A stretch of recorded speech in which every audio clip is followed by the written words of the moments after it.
Après, de toute façon, les gars, actuellement, l'OL, les gars,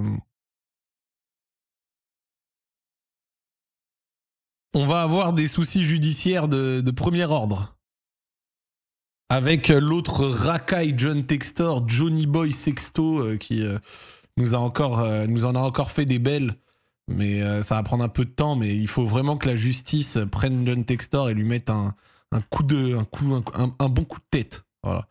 Il faut qu'il y ait un truc qui arrête ce mec. Il y a un article qui est sorti là, il y a quelques heures pour résumer un peu le bail. Hop. OL Botafogo, un grand flou pour une belle arnaque. Depuis quelques jours, les grandes annonces des journaux brésiliens et les accusations de manquement de paiement de l'OL envers Botafogo défraient la chronique. Le symbole de l'énorme flou qui entoure depuis 2 ans la gestion de Textor, bref, qu'il allait se faire foutre. Si vous ne comprenez pas grand-chose à la situation financière actuelle de l'OL, on ne vous en voudra pas. Tout le monde ne peut pas sortir d'HEC ou avoir intégré le FC EBITDA, comme certains supporters rhodaniens étaient obligés de le faire. Pourtant, même eux peinent à comprendre et à suivre ce qui arrive à leur club ces derniers mois, à l'image des dernières nouvelles et cette ordonnance demandée par Botafogo, estimant qu'Eagle devait environ 24 millions au club brésilien et aboutissant à la saisie conservatoire des actions d'Eagle dans Botafogo. Pour la faire simple, l'OL a bénéficié de 2 prêts en 2024, remboursables 1 an plus tard, mais la mauvaise gestion financière et surtout le changement de présidence ont poussé Botafogo à demander à la justice brésilienne de priver provisoirement Eagle de pouvoir au Brésil pour le faire payer. Vu le passif entre les deux clubs, la manœuvre est osée, sacrément culottée, mais bien pensée. Textor enfoiré. Botafogo a la preuve qu'il y a eu des prêts entre Botafogo et Eagle Bidco qui ont été payés sur les comptes de l'OL. Explique Malek, donc qui était passé, si vous en rappelez. On a la preuve que Botafogo a financé Eagle Bidco et l'OL. On a la preuve que l'OL et Molenbeek vont mal. On a la preuve que Botafogo a joué le jeu de la multipropriété alors que Botafogo est l'anomalie. C'est le terme qu'ils utilisent parce qu'ils gagnent des trophées, de l'argent, il y a du succès. Les avocats de Botafogo se basent sur le risque d'insolvabilité pour demander la saisie de leurs biens.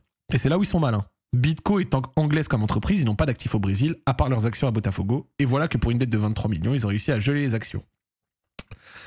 Bidco va jouer sur le fait que dans tout ça, Textor était dans toutes les transactions. Il a été juge, juré, coupable, plaignant.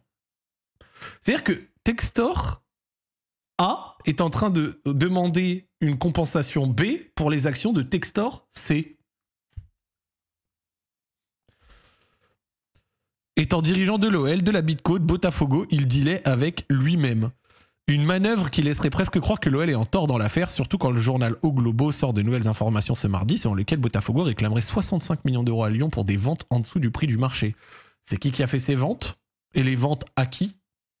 Qui? Une communication qui ressemble à s'y méprendre à une campagne de désinformation pour quiconque s'y intéresse de plus près. Pour comprendre la problématique des 24 millions, il faut revenir à la source du problème parfaitement dissimulé par Botafogo, les manœuvres à la limite de la légalité de Textor pour financer le club brésilien et ses succès. L'OL a été utilisé pour subvenir aux besoins d'un propriétaire qui n'a pas de liquidité et qui n'est pas solvable. À partir du moment où il prend le pouvoir à Lyon, il en a fait ce qu'il voulait, c'est-à-dire l'utiliser comme un actif pour subvenir à ses besoins de trésorerie. Et pour cela, il a vendu de multiples actifs, OL Reign, OL Féminin, LDLC Arena. L'OL s'est endetté pour faire ces 3 trucs-là, qui aurait dû ramener des choses à l'OL, et ça n'a rien ramené à l'OL, ça a surtout servi Eagle et Botafogo, ça fait plaisir. Et a inventé un outil unique dans le foot, le transfert des droits économiques de joueurs sans transfert de joueurs. Et ça faut vraiment le bannir, faut que l'UEFA le bannisse, parce que vraiment le fait qu'il ait inventé les NFT, genre zéro van, Textor a utilisé les NFT dans le foot. Il a utilisé les NFT dans le foot. Concrètement, c'est du transfert de NFT. Tu achètes des droits économiques et t'as un papier. En retour, tu n'as pas de joueur. Genre, c'est une folie. C'est les NFT, mec. Les NFT à l'échelle de joueurs.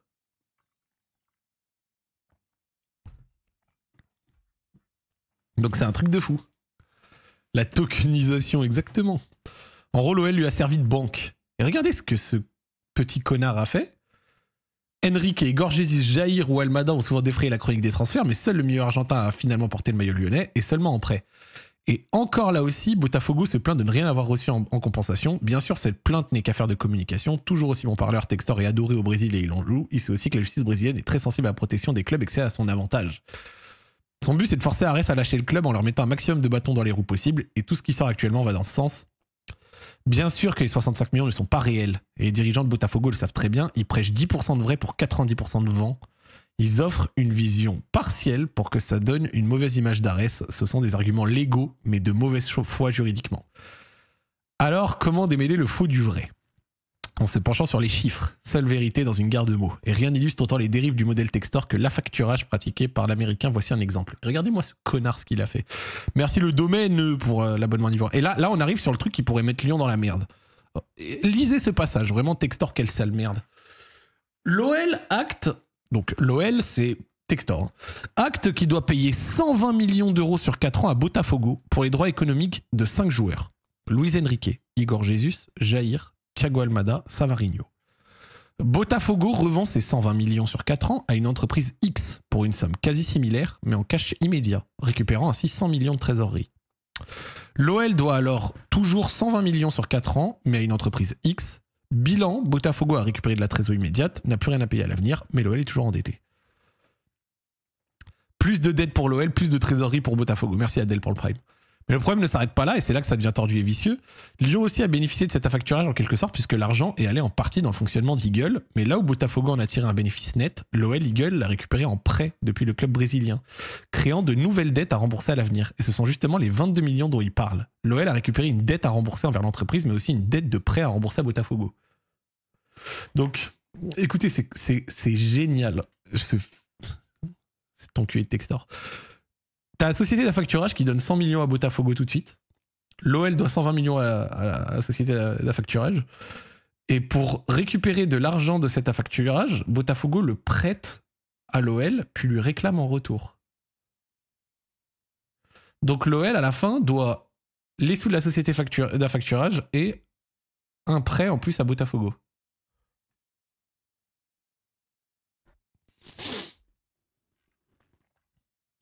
L'OL est donc doublement perdant et Eagle se retrouve avec des actions gelées pour de la simple circulation d'argent. Quand la gestion catastrophique de Textor à Lyon se transforme en coup de génie pour le club brésilien, il l'est même encore plus à la suite des transferts ironiquement mis en avant par Botafogo et Textor comme contraints d'être acceptés malgré de fortes remises sur les ventes pour obtenir des fonds à court terme afin d'aider l'OL, ce menteur.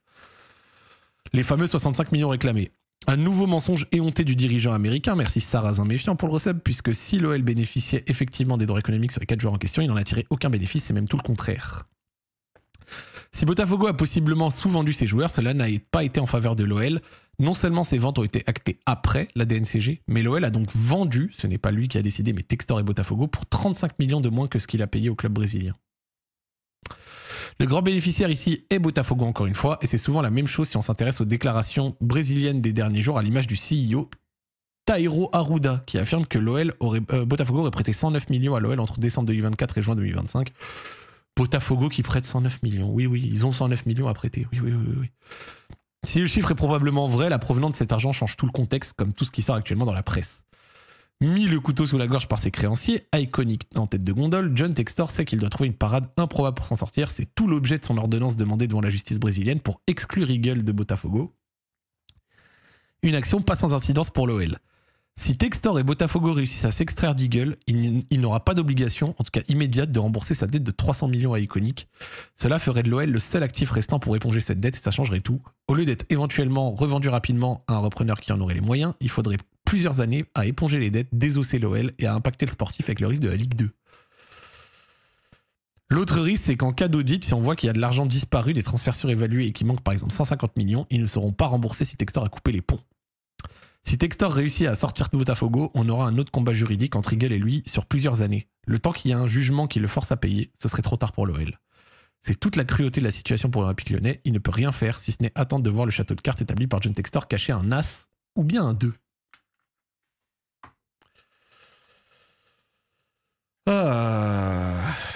Voilà pour l'article du jour.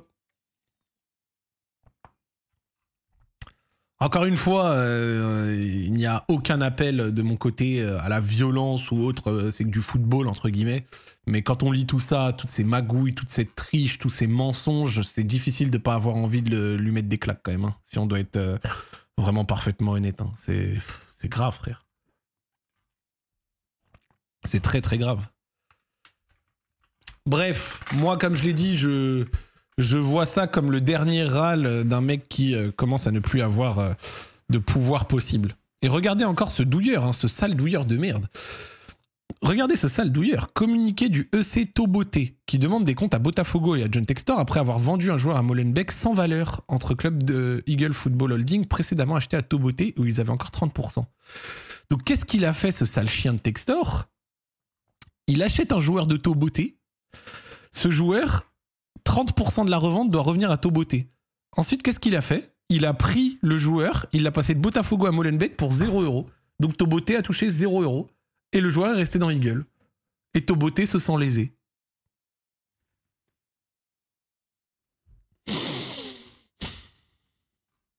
Mais...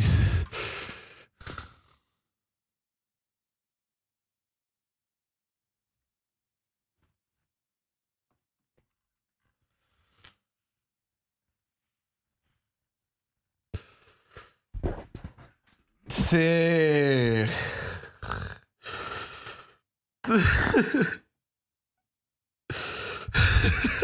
C'est vraiment... Non, mais des fois, faut respecter. Des fois, faut respecter. Vraiment... C'est... Vraiment... C'est eux qui ont fait le deal. S'ils vendent du 0€, tant pis pour eux, là, pour le coup. Mais...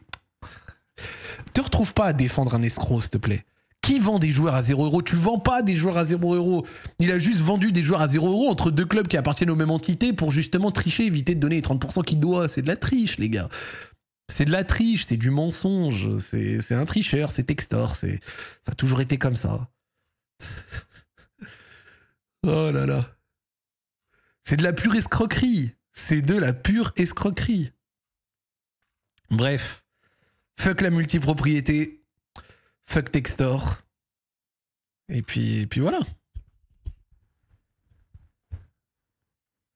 Et puis voilà.